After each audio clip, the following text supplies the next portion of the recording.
학폭 가해자 정말 대학에서 전부 탈락할까?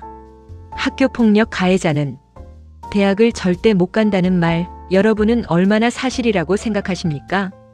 오늘은 이 말이 언제는 사실이고 언제는 거짓인지를 감정이 아닌 입시 구조 기준으로 정확히 설명드립니다.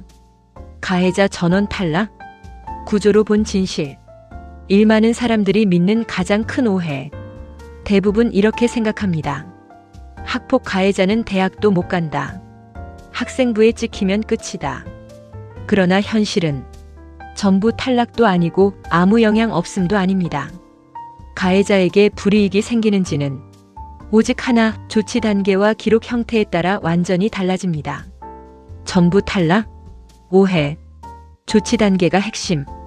이 대학 불이익이 확정으로 발생하는 경우 다음 조건에 해당하면 대학 불이익은 사실상 확정 구간에 들어갑니다. 1. 중대한 조치 단계 강한 징계가 학생부에 기재된 경우.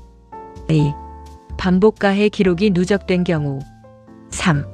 고등학교 재학 중 학폭 발생한 경우. 이 세 가지 중 하나라도 해당되면 특히 학생부 종합 전형과 추천 전형에서는 불합격 확률이 급격히 상승합니다. 강한 조치 단계. 반복 가해. 고교 재학 중 발생. 3g에도 대학에 가는 가해자들이 존재하는 이유. 그런데 현실에서는 학폭 가해자였던 학생이 대학에 진학하는 경우도 분명히 존재합니다. 그 이유는 구조적으로 명확합니다.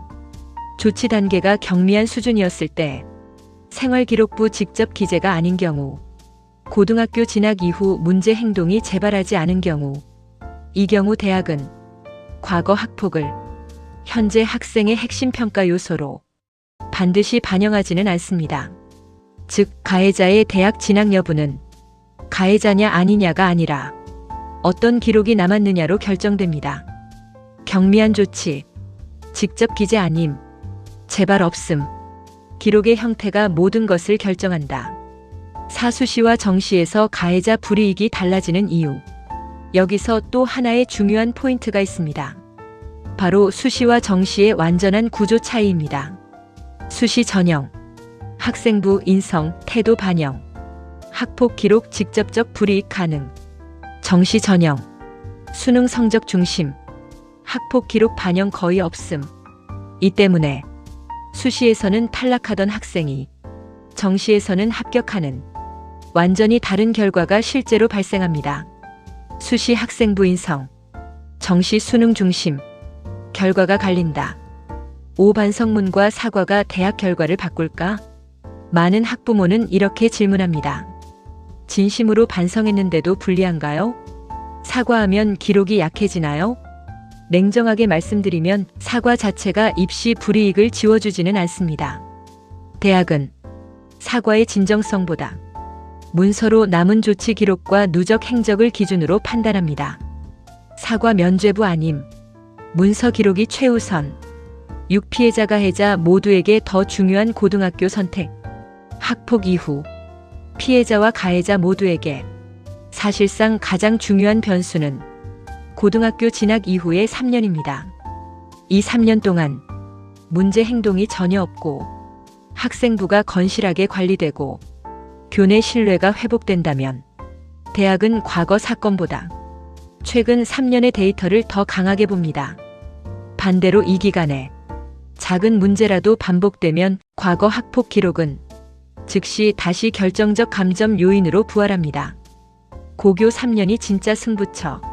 재발 즉시 치명상. 7학부모가 반드시 알아야 할 현실 결론.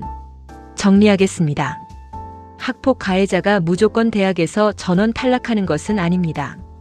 그러나 조치 단계가 무겁고 기록이 명확하게 남아있다면 수시 전형에서는 매우 치명적입니다. 정시 전형은 상대적으로 영향이 적지만 모든 대학이 완전히 무시하지는 않습니다. 결국 대학 결과를 결정하는 것은 가해 사실 그 자체가 아니라 기록의 형태 이후 3년의 관리입니다. 전원 탈락은 아니다. 수시는 치명적, 정시는 제한적 영향, 3년 관리가 핵심. 학폭 가해자의 대학 진학은 도덕의 문제가 아니라 입시 구조의 문제입니다. 기록이 어떻게 남았는지, 이후 학교 생활이 어떻게 관리되었는지가 대학 결과를 결정합니다.